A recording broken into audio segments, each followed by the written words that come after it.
Salut à tous! Aujourd'hui démontage d'un petit smartphone, le Samsung Wave Y. Je vais tenter d'extraire un morceau de carte SIM coincé dans le logement. Si vous avez intention de démonter le vôtre, vous aurez besoin avant tout de patience, de dextérité et d'observation. On passe à l'outillage. Donc avant toute chose, j'utilise un bracelet antistatique raccordé à la terre, voilà, que je mets à mon poignet pour éviter les décharges électrostatiques que je pourrais emmagasiner avec mes vêtements ou mes chaussures. Ensuite, de quoi protéger l'écran parce que je vais retourner l'appareil sur l'écran. Alors pour les outils, un tournevis cruciforme, c'est une taille 0 a priori celui-là. Un outil de démontage.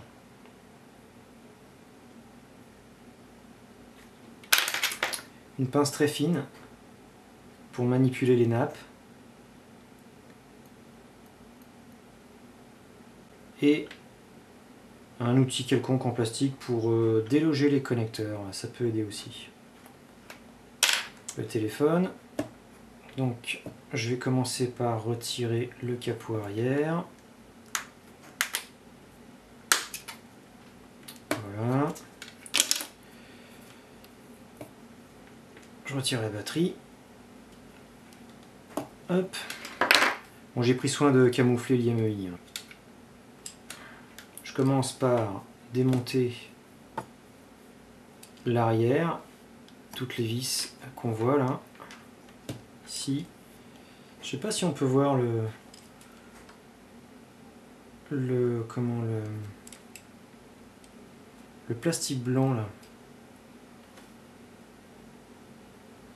Ouais, on le voit. Ouais. C'est un morceau de la carte SIM qui est coincé dans le fond du slot. Donc, je dévisse le capot arrière.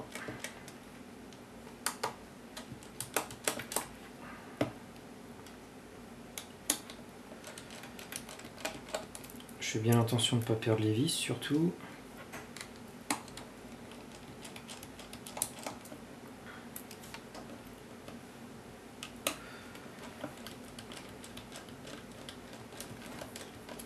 C'est pas évident, j'ai la caméra juste au-dessus de moi. En fait, je vois pas vraiment ce que je fais. Et voilà. Là, c'est la disposition la plus pratique que j'ai pu trouver. Un bon compromis entre un zoom correct sur ce que je fais et une disposition du bureau correcte. Alors, maintenant, il faut déclipser le capot arrière.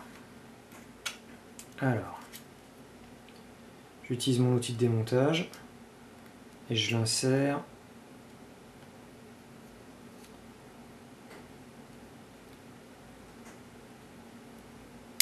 dans les clips. 1,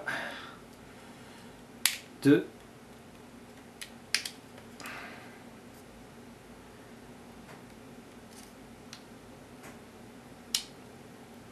3,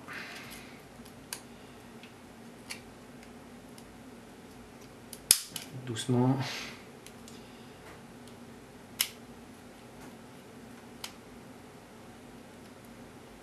4, ça devrait aller. Le capot s'enlève. Donc là, pas de souci apparemment.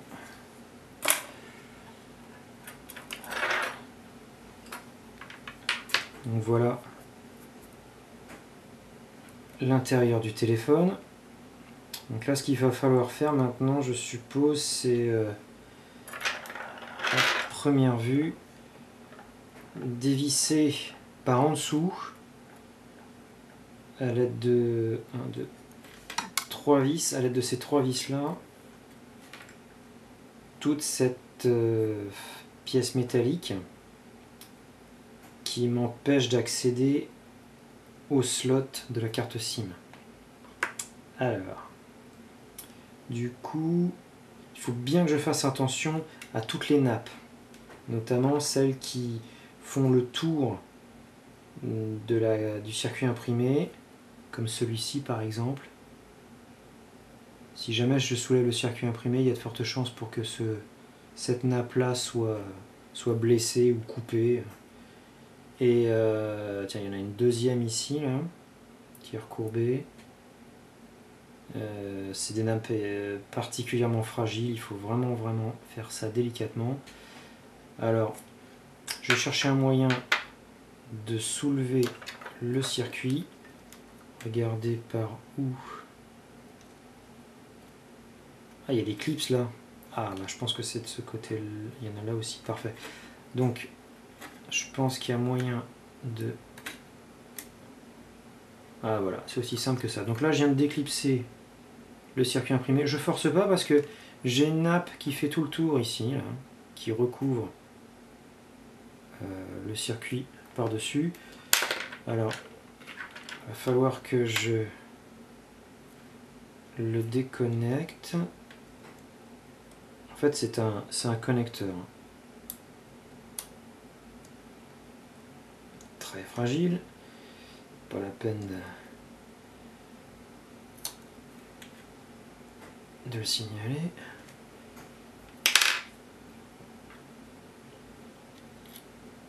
Et je pense que c'est...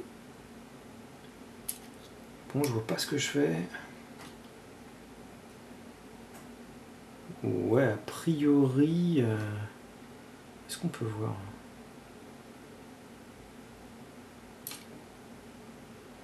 Voilà, parfait. Du coup, j'ai accès aux fameuses 3 vis là. 1, 2 et 3. Une fois que je les aurai enlevées, toute la cage métallique de l'autre côté va partir.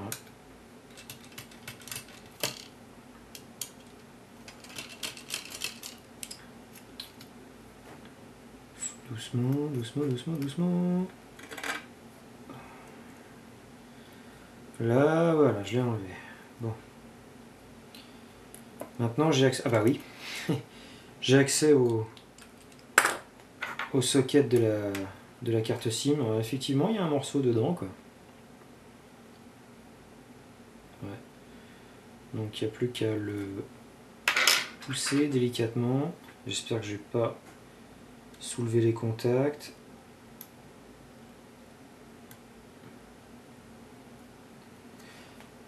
Je vais être obligé de le pousser.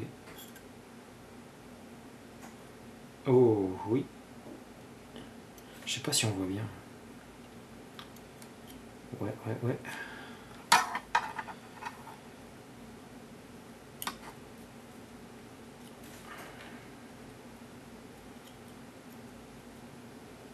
J'espère que les contacts sont pas abîmés. Hop là. Donc voilà le morceau de la carte SIM prédécoupée qui était coincé dans le mauvais sens en plus, j'ai l'impression, dans le socket. Voilà. C'est ça qui bloquait l'insertion de la carte SIM. Bon, a priori, il n'y a rien d'autre de coincé. Les contacts ont l'air... il y en a un qui est tordu. Là, il y en a un qui est bien tordu. Là. Bon. Je vais remonter l'ensemble. On va voir si ça fonctionne avec une autre carte SIM. Alors, du coup, j'en étais où? Il faut que je remette l'armature ici, enfin la cage. Et les vis sont pas bougées, tiens. Il faut que je refixe le tout. En voilà une. En voilà deux. Et voilà la troisième. Bon, je fais bien attention à la nappe. Celle-là. Donc, Je vais réencapsuler le circuit. C'est bon apparemment. La nappe, nickel. Celle-là aussi, elle ne s'est pas débranchée. Je referme la nappe, je la clipse. Voilà. Maintenant, j'ai bien envie de faire un essai. Alors, très important, avant de refermer le téléphone, en général, il y a les boutons latérales pour le volume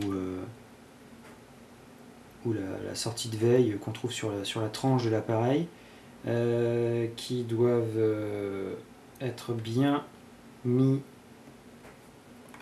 en face des boutons plastiques correspondants. Et d'ailleurs, ceux-là sont fixés à l'aide de petites languettes en caoutchouc. Ça va pas trop bouger, c'est une bonne constitution quand même, ces téléphones-là. Pas grand chose à redire là-dessus. Donc,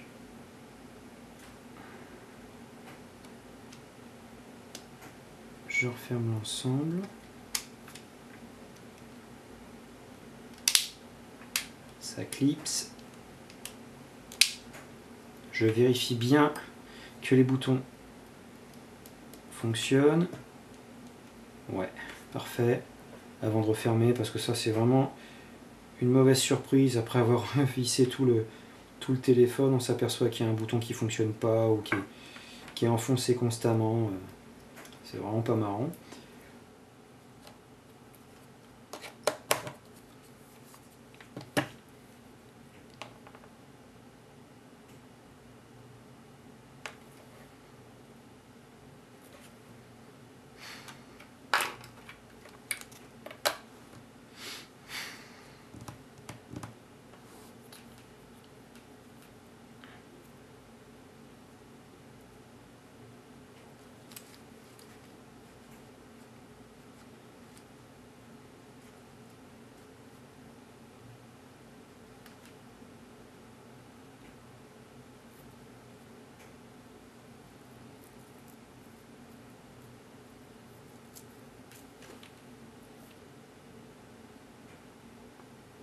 Bon, apparemment il a pris le réseau, la carte SIM est prise. Il m'a pas demandé de code PIN, mais c'est parce que j'ai désactivé le PIN au démarrage. Pour moi c'est un gain de temps. Voilà, donc c'est réglé une bonne fois pour toutes. Je referme le capot arrière.